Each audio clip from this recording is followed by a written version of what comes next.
كم من عزيز أذل الموت مصرعه، كانت على رأسه الرايات تخفق، فالموت منتهى كل حي لم يصب مالك من الملك خلدا. توفيت المطربة والفنانة التونسية فايزة المحرسي يوم الخميس 9 ديسمبر 2022، ووقع دفنها بمقبرة الجلاز بتونس العاصمة يوم الجمعة 10 ديسمبر 2022 بحضور حشد كبير من الوجوه الفنية، كما كان جمهورها حاضر لتوديعها الوداع الأخير. وبهذه المناسبة الأليمة نتقدم بأحر عبارات التعزية إلى عائلة الفقيدة فايزة المحرسي وإلى كافة الأسرة الفنية والثقافية، راجين من الله تعالى أن يتغمدها برحمته الواسعة ويلهم أهلها وذويها جميل الصبر والسلوان. هي واحدة من أبرز الشخصيات التونسية الفنية، انتشرت شهرتها بكامل البلاد العربية، كما كانت لها مكانة واضحة عبر مواقع التواصل الاجتماعي.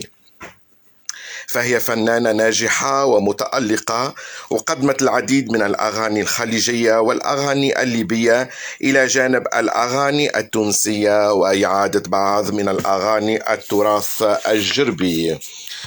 وتألقت في هذا اللون بما أنها من أصل جربي، فهي بنت جربة الأصيلة، وقدمت هذه الأغاني التراثية بامتياز وبأسلوب متفرد ورؤية مغايرة.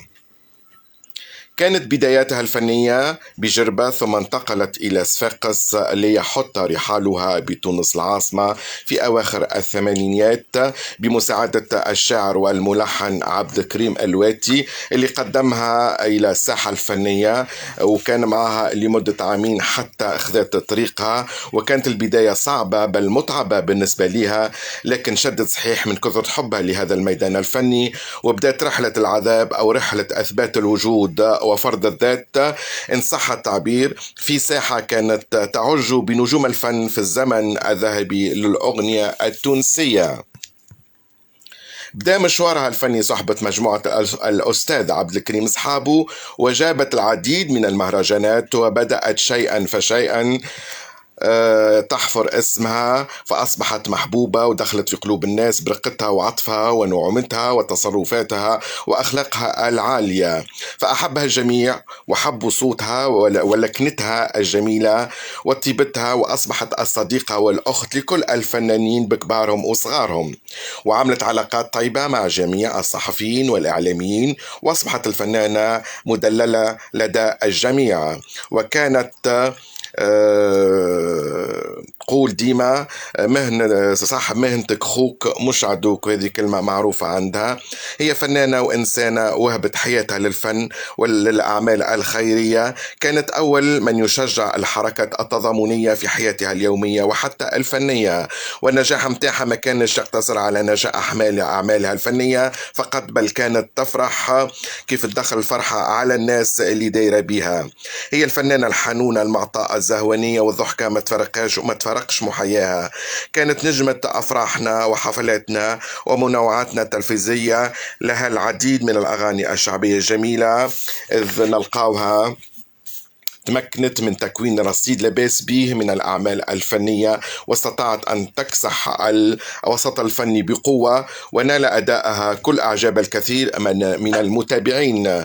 ونذكر من بين أغانيها صلوا على محمد، يا ليتني عملت ديو مع وليد الصالحي، خويا يا خويا عزيز أمك عزيز على أمك، يا عين دليه دليه، ما ينساكم غلطة نحبوا، إلى جانب العديد من لي ريبريز للتراث الجربي.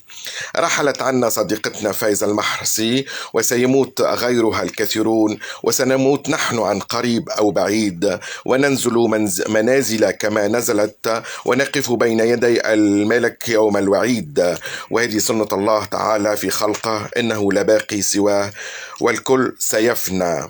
وبرحيلها تفقد الساحة الفنية والثقافية التونسية فنانة متميزة إنسانيا بشهادة كل الناس، وصوتا متميزا ذا خصوصية، إذ نعتبر الفنانة الراحلة من أبرز الأصوات وأجملها على الإطلاق. معنا إن شاء الله مكالمة هاتفية من الملحن والشاعر عبد الكريم الواتي. ألو،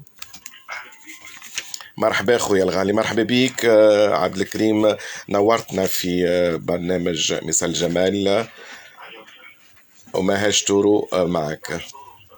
أهلا وسهلا سي عبد الكريم، مرحبا بيك. تمنيت لو كان تقبلنا في هكا في حاجة أخرى، وإن شاء الله إن شاء الله تجي بحذانا، وإن شاء الله نستقبلوك خاطرك أنت إنسان ولا أروع.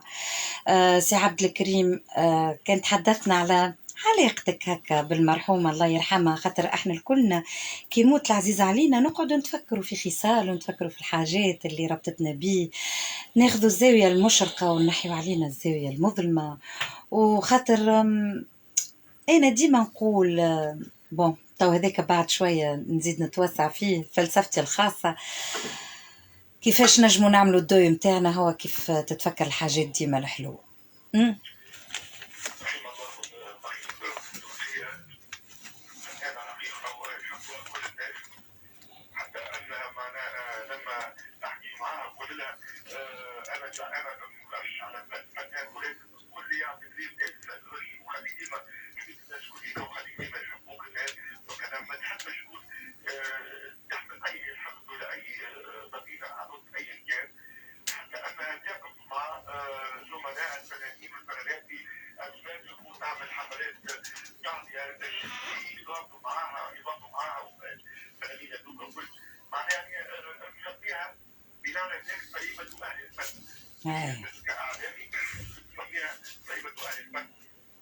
هاكو سي فغي.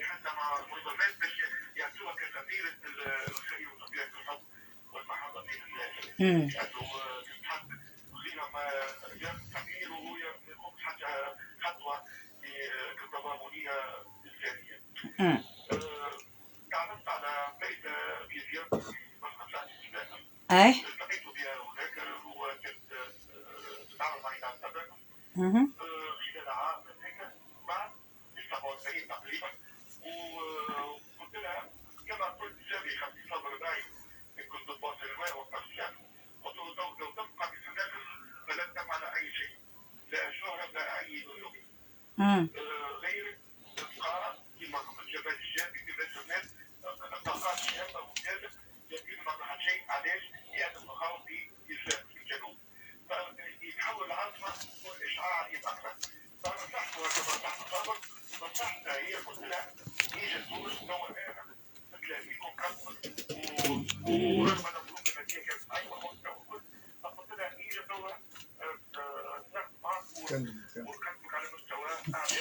الكوكتيل مع رؤوف ماهر، لازمك تنقص التقديم متاع شو اسمه، قص من الاول دقيقتين نورمالمون، دقيقتين من الاول يظهر لي يتقص.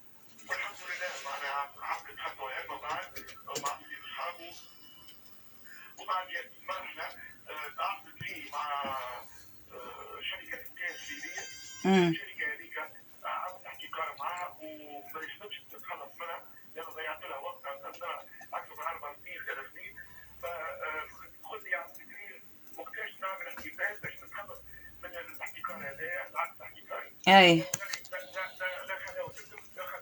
ريت استنى، هذيك العقد متاع الاحتكار كان مع النزل، شركة إنتاج ليبية. اي يظهر لي هي اللي كانت تحطها زاد، هي اللي كانت توجهها باش تمشي لبعض الحفلات معناتها اللي في النزل اللي كنا نتبعوا فيها فايزة. طبعا احنا اكتشفناها من خلال هذوك النزل، وكانوا ديما افواج رهيبة ورهيبة جدا من الشعب الليبي يجيو يتفرجوا في فايزة. يحبوا صوتها يحبوا حضورها، وسورتو زينها العربي الله يرحمها كانت عندها زين عربي معناتها شعرها أكحل وتبارك الله حمايل على كتافها. اي صحيت وعربية أصيلة معناتها الزين متاعها زين عربي. سميرة توفيق نقولوا قبل هنا كيف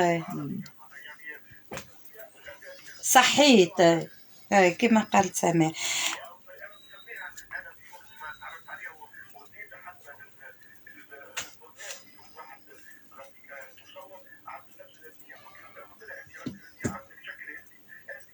اي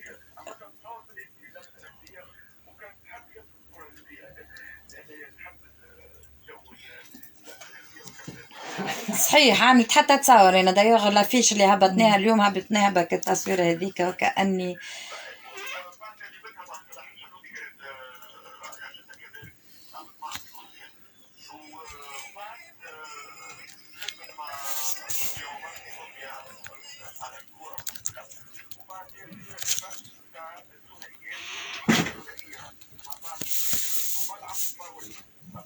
امم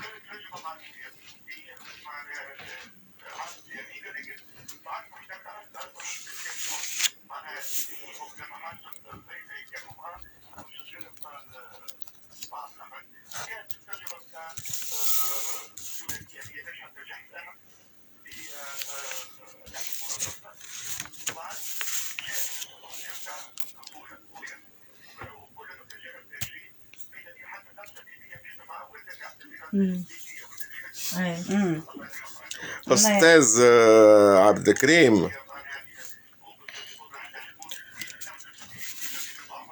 اي منيره منيرة حمدي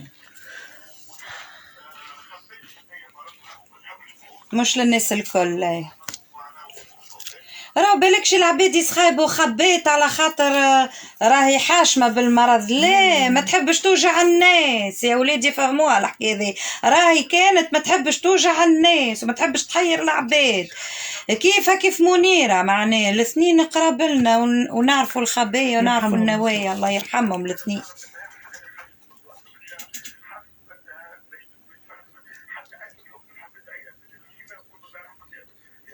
هاي ريت على لسانك يتكلم. اي الله يرحمها، على خاطر ربي يرحمها، حتى الموت نتاعها جاها رحمه باش ما تزيدش تعذب وخيتي هكا يزيها.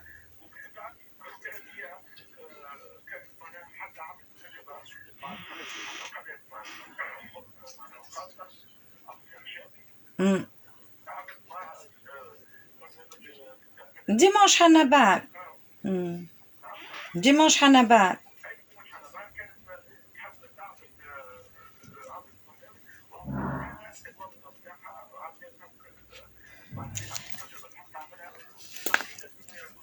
يعطيك الصح.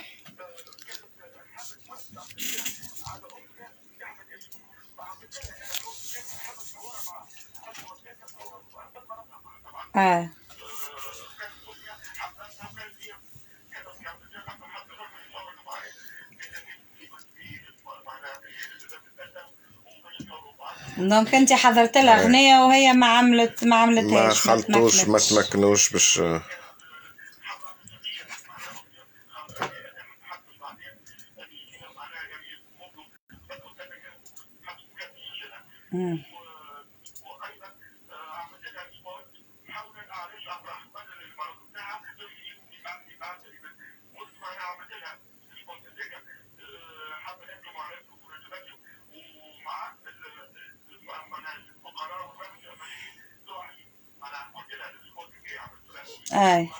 هي من غير ما تقول لها الشيء هذا. يعطيك الصحة على التدخل نتاعك، الله يرحمها، نعزيو رواحنا ونعزيوك ونعزيو كامل الشعب التونسي اللي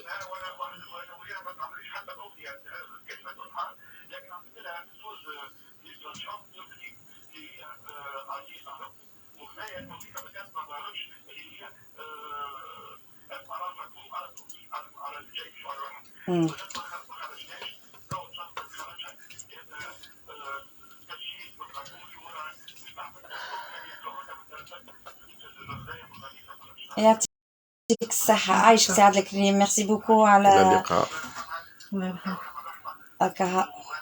هكا ميرسي، ربي يفضلك.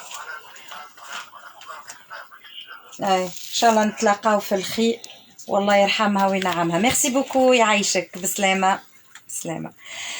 دونك